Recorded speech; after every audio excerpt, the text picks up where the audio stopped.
बिहार के इतिहास में ना कई काले अध्याय हैं, लेकिन कुछ घाव ऐसे होते हैं जो वक्त के साथ भरते नहीं बल्कि और गहरे हो जाते हैं।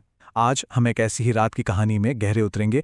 एक ऐसी रात जिसने सिर्फ दर्जनों जाने ही नहीं ली, बल्कि पूरे राज्य की राजनीति और समाज को हमेशा के लिए बदल कर रख दिया। तारीख थी 29 मई 1987। जगह बिहार का औरंगाबाद जिला। ये सिर्फ एक तारीख और एक जगह का नाम नहीं है। नहीं, ये उस भयानक नरसंहार का गवाह है जिसने पूरे बिहार को, पूरे देश को हिलाकर रख दिया था। सिर्फ एक रात में सरकारी आंकड़ों के हिसाब से 54 लोगों को बहुत ही बेरहमी से मौत के घाट उतार दिया गया। और इनमें बच्चे भी थे, बूढ़े भी थे, औरतें भी थीं। सोचिए, ये आंकड़ा सिर्फ एक नंबर नहीं है, ये तो एक पूरी की पूरी पीढ़ी के खत्म हो जाने की दर्दनाक कहानी है। और देखिए, ये कोई अचानक हुआ हमला नहीं था। नहीं, ये एक सोची समझी साजिश थी। हमले से पहले माओवादी कम्युनिस्ट सेंटर, जिसे एमसीसी कहते हैं, उसने खुलेआम पर्चे बांटे थे और उन पर्चों पर यही लिखा था। ये सिर्फ एक धमकी नहीं थी, ये एक ऐलान था कि बदले की आग में अब पूरा इलाका जलने वाला है। तो चलिए अब उस रात की भयावहता को और करीब से समझते हैं। देखते हैं कि दलेलचक और भगौरा के उन गांव में आखिर हुआ क्या था। उस रात हुआ ये कि एमसीसी के सैकड़ों हथियारबंद लोगों ने इन दो गांवों को चारों तरफ से घेर लिया। और उनका निशाना कौन था? खास तौर पर राजपूत समुदाय के लोग। क्रूरता की तो सारी हदें पार हो गई थीं। एक 2.5 साल के बच्चे से लेकर 105 साल की बुजुर्ग महिला तक किसी को नहीं बख्शा गया। लोगों को उनके घरों से खींचकर घसीटकर एक बरगद के पेड़ के नीचे लाया गया और फिर एक एक कर उनके सिर काट दिए गए। और बस इतना ही नहीं, इसके बाद पूरे के पूरे गांव को आग के हवाले कर दिया गया।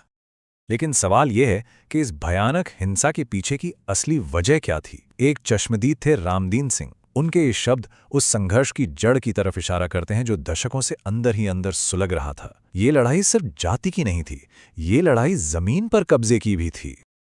अब आते हैं सबसे जरूरी सवाल पर कि आखिर ये सब हुआ क्यों? देखिए, दलेलचक भगोरा नरसंहार कोई अकेली घटना नहीं थी। नहीं, ये तो बदले की एक ऐसी चेन रिएक्शन की, कह सकते हैं, आखिरी और सबसे भयानक कड़ी थी जो महीनों से चली आ रही थी। तो ये बदले की आग भड़की कैसे? इसकी कहानी कुछ इस तरह है। अप्रैल 1987 में एक राजपूत नेता केदार सिंह की हत्या होती है।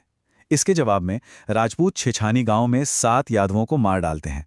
और फिर इसी छेछानी का बदला लेने के लिए एमसीसी ने दलेलचक भगोरा में इस भयानक नरसंहार को अंजाम दे दिया।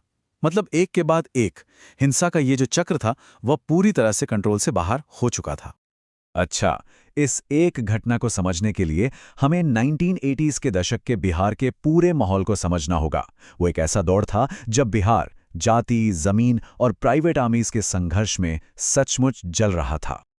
इस पूरे संघर्ष में एक प्रमुख किरदार था माओवादी कम्युनिस्ट सेंटर यानी कि एमसीसी। ये एक नक्सली संगठन था जिसमें ज्यादातर पिछड़ी जातियों के लोग शामिल थे। उनका मकसद क्या था? हथियारबंद लड़ाई के जरिए जनता की सरकार बनाना, जमींदारी प्रथा को खत्म करना। और इसीलिए वो अक्सर ऊंची जाति के जमींदारों को ही अपना निशाना बनाते थे। तो उस वक्त बिहार में आप कह सकते हैं 2 अलग-अलग दुनियाएं थीं जो एक दूसरे से टकरा रही थीं। एक तरफ थी ऊंची जातियां जिनका सदियों से जमीन और सत्ता पर दबदबा था, और नक्सली प्रभाव से लड़ने के लिए उन्होंने रणवीर सेना जैसी अपनी प्राइवेट मिलिशिया, अपनी प्राइवेट सेनाएं बना ली थीं। वहीं दूसरी तरफ थी पिछड़ी और निचली जातियां जो सालों से सामाजिक शोषण और भूमिहीनता का सामना कर रही थीं, और वो एमसीसी जैसे संगठनों में शामिल होकर हिंसा के जरिए अपना हक और सामाजिक न्याय मांग रही थीं। इस नरसंहार ने जमीन पर खून तो बहाया ही, लेकिन इसके साथ ही बिहार की सियासत में भी एक जबरदस्त भूचाल ला दिया।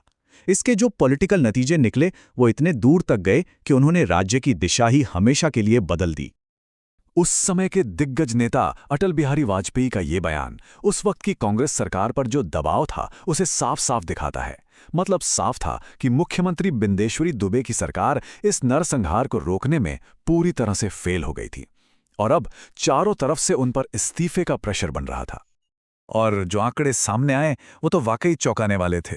1985 में जिस कांग्रेस पार्टी को बिहार में भारी बहुमत मिला था, वही पार्टी इस नरसंहार के बाद 1990 के चुनाव में 324 में से सिर्फ 71 सीटों पर सिमट कर रह गई। ये कांग्रेस के लिए एक पॉलिटिकल तबाही से कम नहीं था। और इसका सबसे बड़ा नतीजा ये हुआ कि 1990 का वो चुनाव बिहार में कांग्रेस के राज का अंत बन गया। उस नरसंहार के बाद से आज तक बिहार में कांग्रेस का कोई मुख्यमंत्री नहीं बन पाया है और यहीं से बिहार में जाति आधारित राजनीति का एक नया दौर शुरू हो गया। राजनीति और सत्ता के इस खेल के बीच सबसे भारी कीमत तो आम इंसानों ने चुकाई। तो चलिए अब देखते हैं कि उस रात के बाद उन दो गांवों का क्या हुआ, वहां के लोगों का क्या हुआ। उस पूरी तबाही की कहानी इन नंबर्स में छिपी है। नरसंहार के ठीक बाद डर के मारे 40 राजपूत परिवार रातों रात अपने गांव छोड़कर भाग गए।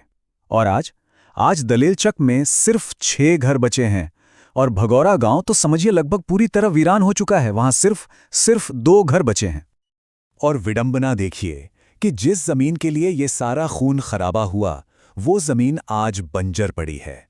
विनय सिंह, जिन्होंने अपने परिवार के 20 लोग खो दिए, आज भी 25 बीघे जमीन के मालिक तो हैं, लेकिन माओवादियों ने उस छोड़ी हुई जमीन पर खेती करने या उसे बेचने पर पाबंदी लगा दी है।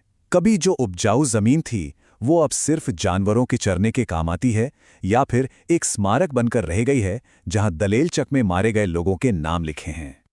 तो आखिर में ये समझना जरूरी है कि ये पूरी त्रासदी हमें सिखाती क्या है और क्या हमने इतिहास के इन खूनी निशानों से वाकई कोई सबक सीखा है।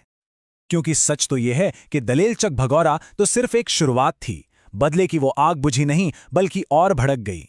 इसके बाद एमसीसी ने 12 में भूमिहारों का नरसंहार किया तो जवाब में रणवीर सेना ने लक्ष्मणपुर बाथे में दलितों का। मतलब हिंसा ने सिर्फ और हिंसा को जन्म दिया और ये ना रुकने वाला चक्र दशकों तक बिहार को जलाता रहा। और इंसाफ? सालों तक कोर्ट में केस चला। 8 हमलावरों को दोषी ठहराया भी गया।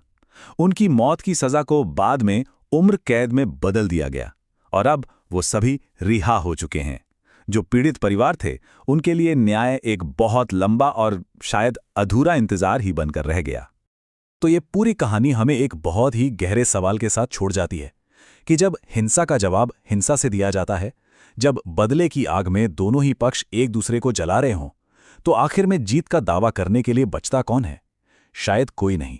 बचता है तो सिर्फ विनाश, दर्द और इतिहास के वो खूनी निशान जो हमें बार बार याद दिलाते हैं कि नफरत का रास्ता हमेशा तबाही की तरफ ही जाता है।